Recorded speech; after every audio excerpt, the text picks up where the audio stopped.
Hello दोस्तों, स्वागत है आप सभी का एक्टिव एंड राइट हैंड में। क्या आप जानते हैं कितनी तरह की बीमारी होते हैं हमारे शरीर में?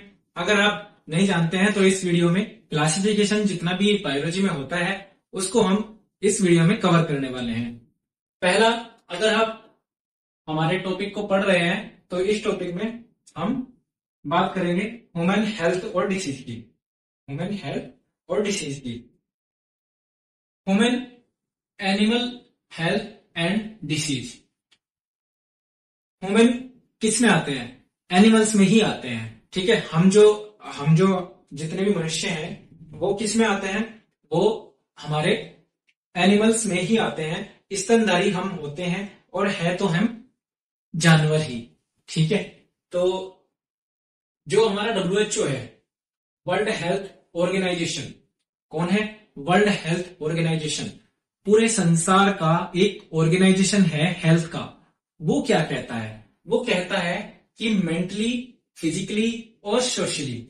मेंटली आप दिमाग से, आप फिजिकली यानी कि आप अपने शरीर से, बॉडी से, और सोशली जो आपका इन्वायरमेंट है, जिसके आसपास आप रह रहे हैं, अगर वो आपके प्योरली तीनों चीजें अच्छी हैं तभी आप एक फिट इंसान में आते हैं।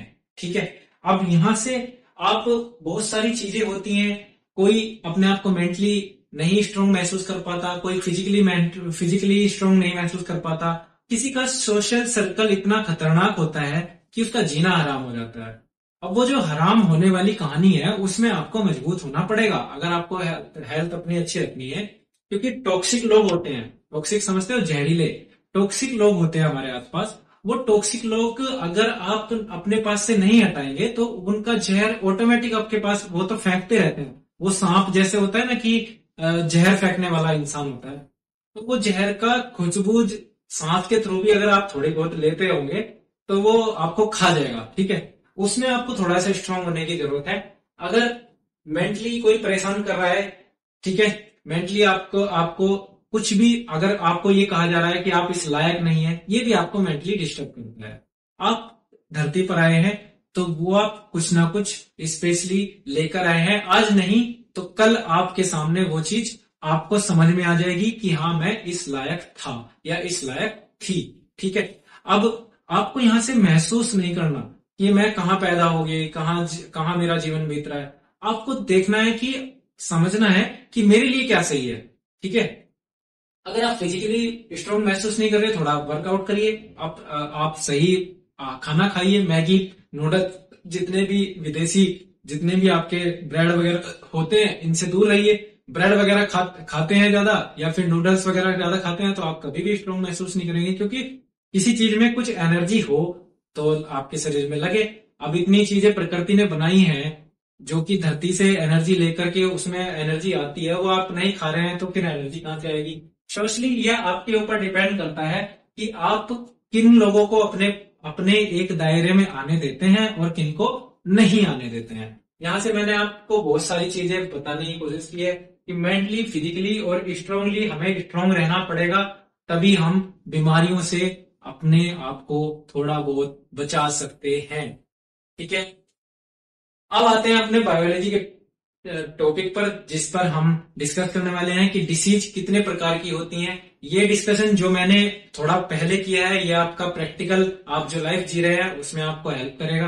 अब हम आते हैं अपनी पढ़ाई की तरफ, जिसमें हमारे टॉपिक होते हैं कि उनको क्लासिफिकेशन कैसे किया जाता है जो हमारी बीमारियां होती हैं। एक नॉर्मल क्लासिफिकेशन, सबसे पहला क्लासिफिकेशन हम पढ़ रहे हैं। डिसीज होती हैं, रोग हो जाते हैं हमारे शरीर में। कुछ रोग हमें जेनेटिक मिलते हैं, यानी कि पीछे से दादा, परदादा, बाबा, अम्मा, नानी, ठीक है, ये पापा, मम्मी, ये सब जेनेटिक आ जाते हैं। ठीक है, पीछे से किसी को हुए हुए होते हैं तो वो कहीं ना कहीं आकर के हमारे में भी आ जाते हैं। ये आनुवांशिक रोग होते हैं और ये बाई बर्थ मिलते हैं हमको। ठीक है, बाई बर्थ हमको मिलते हैं और ये जीन्स में ही मिलते हैं। जीन्स समझते हो? जेनेटिक। ठीक है, और क्रोमोजोम्स, गुणसूत्र, जिन जो हमारे गुणसूत्र होते हैं, जैसे 46 होते हैं, 23 जोड़े गुणसूत्र होते हैं, तो 46 उनकी संख्या होती है। उन 46 में सारे के सारे जितने भी माँ बाप में गुण होते हैं, माँ बाप के शरीर का स्ट्रक्चर होता है, आंखें होती हैं, नाक होता है, कैसा उनका कलर होता है, उसका थोड़ा थोड़ा हिस्सा सभी में उनमें 46 में होता है, और वो मिक्स होकर के ही हम अपने माँ बाप से अपने आप में गुणसूत्र हमें पाए जाते हैं। ठीक है, डीएनए डीएनए जो आता है वो माँ बाप से ही हमको मिलता है। अब ये कैसे डिसीज है? ये जेनेटिक डिसीज है। कैसी है? जेनेटिक। ठीक है, आनुवांशिक बोलते हैं इनको, आनुवांशिक रोग। एक क्लासिफिकेशन हो गया कि कैसे रोग होते हैं, आनुवांशिक रोग होते हैं। अब आते हैं एक्वायर्ड। एक्वायर्ड जो हम अपने आप, जब हम माँ बाप ने हमको पैदा कर दिया और पैदा होने के बाद हमारी लाइफ चली, अब वो हमें धीरे धीरे हमारे तक, जब हम बड़े होते हैं तो हमारे तक कभी कोई बीमारी हमारे तक आ जाती है। उनको हम एक्वायर करते हैं, किससे? अपने आसपास से। पहला है एक्वायर में कम्युनिकेबल। कौन सा है? कम्युनिकेबल डिसीज, संक्रमण रोग। कम्युनिकेबल यानी कि संक्रमण जो हमारे आसपास से हमें मिल जाता है। ठीक है, ये कैसे होते हैं? ये पैथोजन होते हैं। कैसे होते हैं? पैथोजन बोलते हैं। पैथोजन सूक्ष्म जीव जो बीमार कर देते हैं, ये जो होते हैं ये पैथोजन कहलाते हैं। जो सूक्ष्म जीव होते हैं, रोगजनक को पैथोजन बोलते हैं। ठीक है, रोग को जन्म देने वाला कीटाणु कोई भी कह सकते हो, उसे हम पैथोजन का नाम दे रहे हैं। ठीक है, सूक्ष्म जीव जो बीमार कर देते हैं, इनका अध्ययन पैथोलॉजी। ठीक है, पैथोलॉजी, आपने पैथोलॉजी लैब देखी होगी, तो पैथोलॉजी में क्या इनका ही तो अध्ययन किया जाता है। भाई क्या हो गया, उनका टेस्ट कराया जाता है, वो पैथोलॉजी में ही किया जाता है। तो समझ में आ रहा है, कम्युनिकेबल डिसीज पैथोजन रोग से हमें मिलती है, पैथोजन जीवाणुओं से, रोगजनक से हमें मिलती है, सूक्ष्म जीवाणुओं से। अध्ययन इनका पैथोलॉजी में किया जाता है। ये बैक्टीरियल डिसीज होती है। ठीक है, कैसी होती है? बैक्टीरियल। बैक्टीरिया जो उत्पन्न हो जाते हैं, जीवाणु। ठीक है, जीवाणु और विषाणु और फंगल। ठीक है, जीवाणु, विषाणु और फंगल, इनके बारे में हम आगे बात करेंगे पूरा। अभी आप समझिए कि जीवाणु अलग होते हैं और विषाणु अलग होते हैं। ठीक है, जीवाणु और विषाणु और फंगल अलग होते हैं। ठीक है, फंगल डिसीज, इसमें थोड़ा सा मैं बता दूं, जैसे आपका कोरोना वायरस है। वायरस क्या होते हैं? वायरस किसी भी लिविंग वस्तु के टच में आने के बाद जिंदा हो जाते हैं। जैसे आप अपने समय को याद करो, अगर कोरोना में आप जिंदा थे या जिंदा बच गए, तो उसमें किसी भी हैंडल को, किसी भी गेट को, कहीं भी आप छू रहे थे, मेज को, तो वहां सैनिटाइजर किया जा रहा था। ठीक है, स्कूल कॉलेजों में भी बच्चे जा रहे थे तो सैनिटाइज किए जा रहे थे हाथ, जिससे वो कहीं भी छू रहे हैं तो वो अपने शरीर में वायरस ना ले जा पाए। ठीक है, वो वायरस हाथों पे ही मर जाए, या फिर किसी भी थिंग पे वो बैठा है, वस्तु पे बैठा है, तो वो वहीं का वहीं मरे। ये क्या होता है? ये जब तक लिविंग, हम जीवित प्राणियों के शरीर में टच में नहीं आते विषाणु, तब तक वो जिंदा नहीं होते। ठीक है, जो जीवाणु होते हैं वो जीवाणु जिंदा रह सकते हैं। ठीक है, जीवाणु जिंदा रह सकते हैं, बैक्टीरियल डिसीज में आते हैं। और विषाणु आपने देखा ही है कितना खतरनाक होता है, जो आपने कोरोना में देखा है। फंगल में जैसे आप फंगस लग जाता है, जैसे कहाँ पे, जैसे धावक होते हैं, या फिर आपने धावक छोड़िए, जैसे आपने कभी जूते पहने होंगे, तो जूतों में आपके अगर 2-3 दिन लगातार पहन लो तो उनमें खाल मोटी मोटी सी हो जाती है, और क्या हो जाता है? फंगल डिसीज हो जाती है। जैसे आपने क्या देखा होगा, दाद, इच गार्ड का आपने क्या वो सुना होगा, इच गार्ड का एक एड सुना होगा जिसमें दाद हो जाता है, खुजली वगैरह, तो वो फंगल में ही आती है। यहां से आपको समझ में आया कि ये फंगल क्या होता है। ये छूने से फैल जाता है, अगर आप किसी को टच करिए है तो अगर उसका फंगल हो रहा है वो भी फैल जाएगा, वायरस किसी को हो रहा है तो भी फैल जाएगा, बैक्टीरियल डिसीज भी आ जाती है कुछ।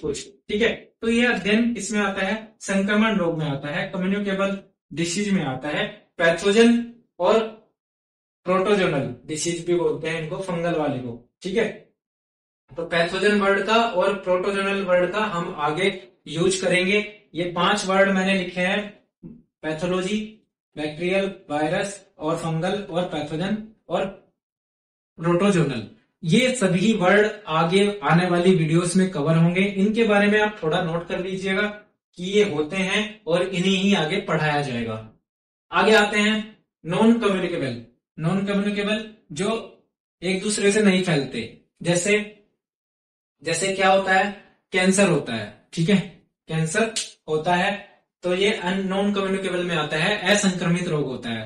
आप किसी को कैंसर हो रहा है और आपके उसके पास चले जाते हैं तो वो आपको नहीं लगेगा, ठीक है, उसको हो रहा है तो वो आपको नहीं लगेगा। ऐसा नहीं है कि आप उसको टच कर आए या फिर बैठ के आ गए उसके पास और आपको भी हो गया, ऐसा नहीं है। तो उन्हें क्या बोलते हैं, ऐसे रोगों को नॉन कम्युनिकेबल डिसीज बोलेंगे। और उनमें क्या होता है, कैंसर आता है और मधुमेह, डायबिटीज आपने सुना होगा।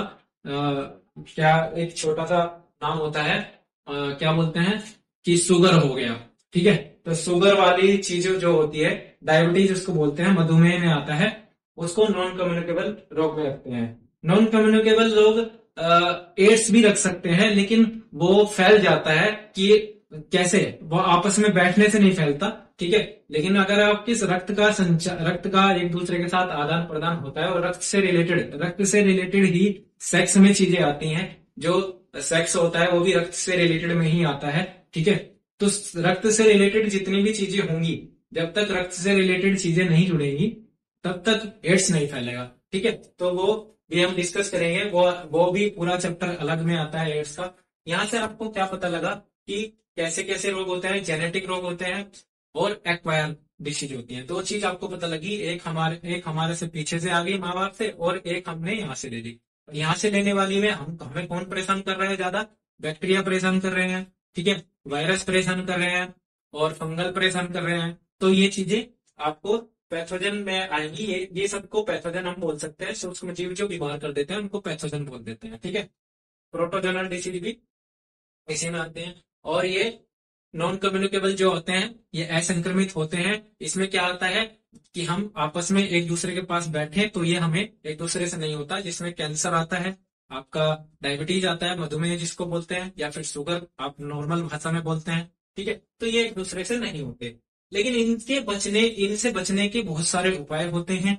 अगर आप अपना ध्यान रख पाए तो आप भी स्वस्थ रह सकते हैं, क्योंकि हर एक कोई भी इंसान है वो गलतियां करता है और गलतियों से ही फिर सीखता है। तो वो सीख ले तो वो अपने आप को बचा सकता है, बचा लेगा, सीखेगा, करेगा, अप्लाई करने से बचा लेगा, ठीक है, बच सकती है।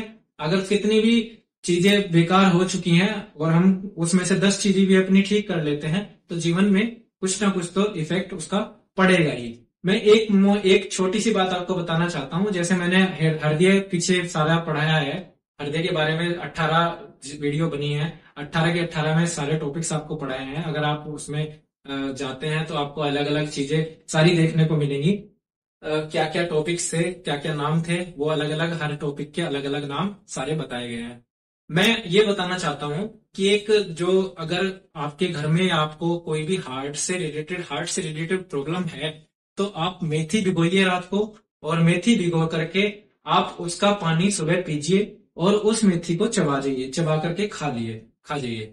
जिससे क्या होता है, जिससे जो हमारे शरीर में कोलेस्ट्रॉल जमा हो जाता है, जो हमारी धमनियां होती हैं उनमें जो कोलेस्ट्रॉल जमा हो जाता है वो उसको काटने की क्षमता रखता है, जिससे जिससे बहुत ज्यादा कोलेस्ट्रॉल किसी को जमा हुआ है तो वो भी हटने की पूरी संभावना होती है 2 से 3 महीने अगर लगातार पी लिया जाए, ठीक है। तो वो एक बहुत ही कारगर चीज है मेथी। आप मेथी को भिगोइए रात को और उसका पानी सुबह पीजिए। आपको अगर हार्ट में दर्द है तो भी आपको रिलीफ मिलेगा 15 दिन के अंदर, ठीक है। और अगर आप उसे लगातार कर लेते हैं तो आपकी सर्जरी वगैरह होने से भी बच सकती है। यहाँ तक का रिसर्च किया था किसने, राजीव दीक्षित शायद नाम है उनका, उन्होंने रिसर्च किया था। राजीव दीक्षित जी ने, अगर नाम सुना है आपने तो उनका बताया हुआ है। वो इस पर बहुत ज्यादा विश्वास करते हैं, मेथी पानी पर। मेथी पानी को भिगोइए और उसे सुबह पी लीजिए। चलिए मिलते हैं नेक्स्ट वीडियो में, तब तक के लिए रखिए अपना ध्यान। धन्यवाद।